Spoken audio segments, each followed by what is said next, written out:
Ashko Pognon, Queen Edition of Cosmang Dodem. Hi, everybody.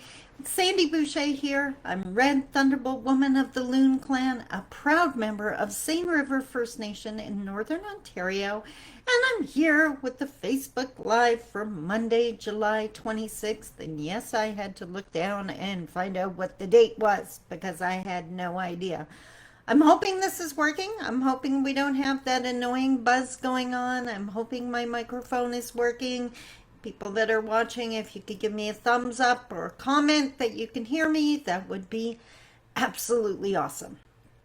Now, today I wanted to talk about something really important and really confusing for a lot of people. And it is, I guess, the criteria for being an Indigenous person. This is a very heated topic. Depending on who you're talking to, you're going to get many, many different answers. Please keep that in mind as I share mine, and hopefully I'm going to highlight for you why this is such a confusing issue. And it starts with who you're asking. Now, according to the Canadian government, an Indigenous person, trip over the word, is a First Nations person, Inuit, or Metis. So 3 distinct groups. First Nations people may or may not belong to one of the First Nations, and they are considered status Indigenous, status Indians, actually is what our cards still say, because they carry that status card issued by the federal government. There are many, many non-status Indigenous, non-status First Nations people in Canada. As far as I'm concerned, the Canadian government does not define who our people are.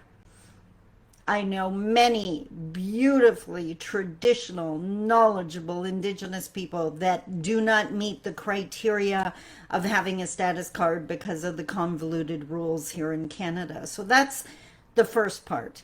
Inuit has its own rules and guidelines. I'm not going to even speak to that because that's not my knowledge base. But I did want to touch on Métis for a moment. And I am not Métis, so I'm treading very carefully here. But based on my knowledge, and I was educated by the Métis Nation of Ontario, so I believe this holds true. For one, what I didn't know, Métis Nation, or to be Métis, to have Métis status, is not just mixed blood. It is not just half Indigenous and half French or half British or whatever the case may be.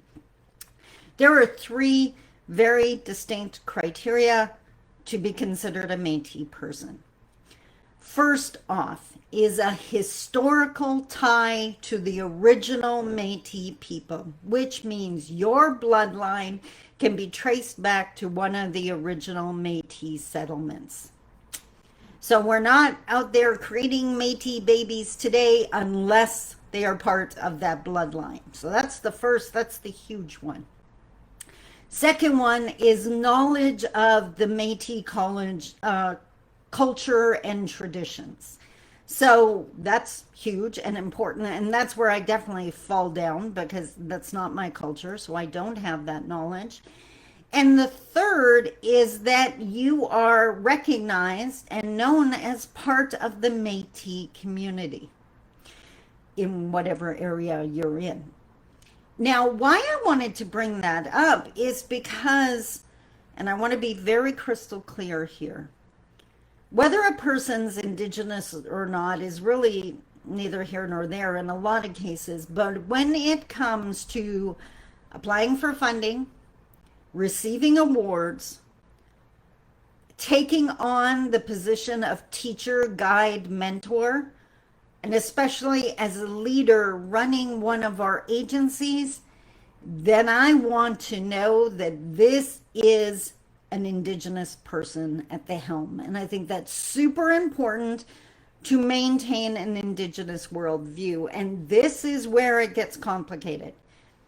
I know Indigenous people who are status Indian, who have ties to come from a First Nations community, who may be incredibly assimilated. So they don't necessarily have an Indigenous worldview where they don't carry those teachings. They have a very Western mindset. And unfortunately, what we have seen is that these are the people that corporations and businesses hire because they're a really easy fit into the corporation. They look Indigenous, they represent as Indigenous, but they're no challenge to the structure because they have the Western ideals, mindset, and worldview. That's not diversity, that's assimilation. And I've also seen in some cases where these people are then hired to lead our agencies, Indigenous agencies, and that is scary because without an Indigenous worldview at the helm, how can the Indigenous worldview be maintained through how we treat our staff and our clients? So I think that's incredibly important. Hi, Tammy, how are you? When it comes to Indigenous people in those roles as guide, mentor, leaders, heads of our organizations, people that are stepping up to share teachings, I think the Métis criteria is a really good criteria to follow. That you have that historical tie to a community, your bloodline. I'm a proud member of Seine River First Nation. I appear on that banned list. I can prove that. I can show you my status card. Two, I carry the cultural knowledge passed to me from my mother, and I can identify which elders passed on which teachings to me. So that authenticity can be traced. Not that every single word of mine should be challenged, but if you want to challenge me, I can provide you with that proof. And I think that's hugely important. I think there's many people out there, I forget what the term is, but they're pretending to be Indigenous because they want the funding or the leadership, or suddenly it's cool. What's that song? Like when country wasn't cool? Well, when Indigenous wasn't cool. You are part of a community.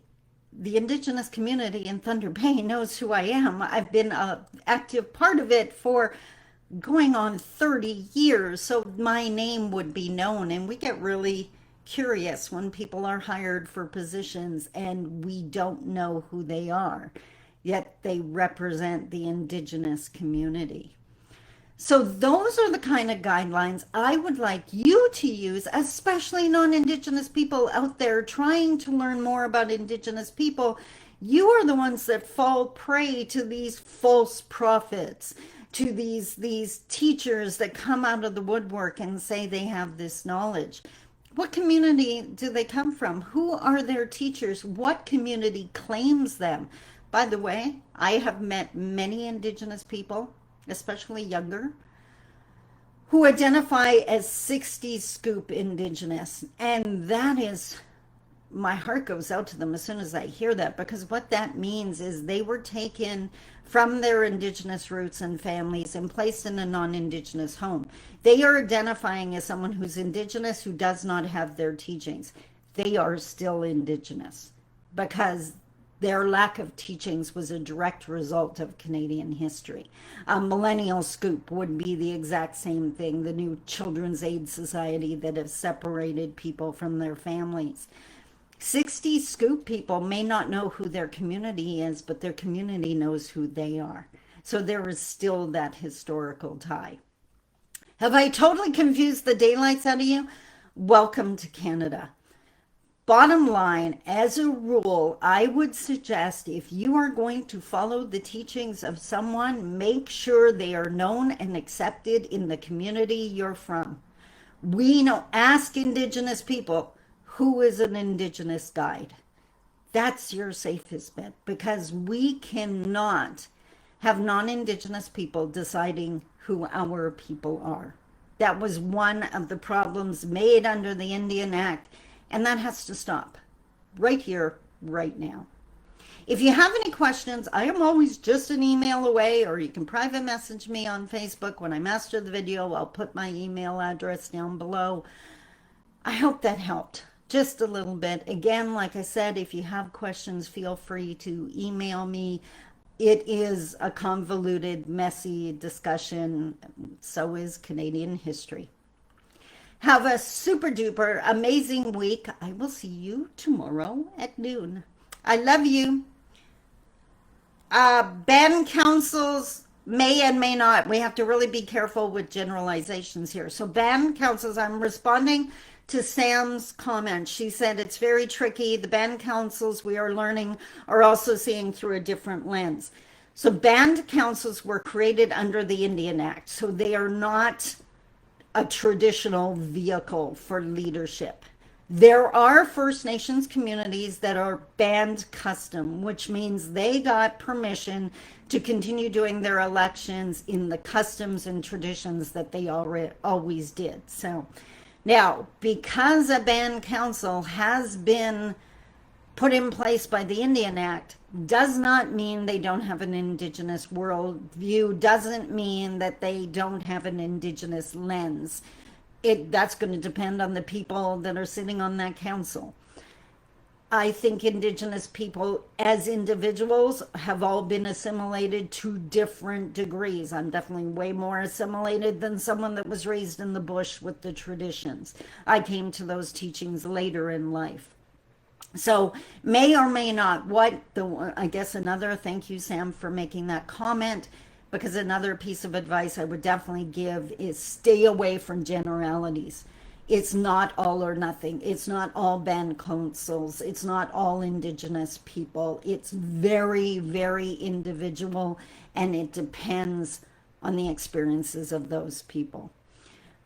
What you should be looking for is examples of Indigenous traditional teachings, the humility teachings. A huge ego is not part of our teachings. Acts of service. These people are acting in the best interest of their communities. That is huge. So, perfectly explained as always. Oh, thank you, Tammy. I'm not sure it's perfectly explained because there are so many nuances and twists and turns that every single situation is different. That's why I'm putting it out there. If you have questions, just email me. But I hope that helped you even a little tiny bit.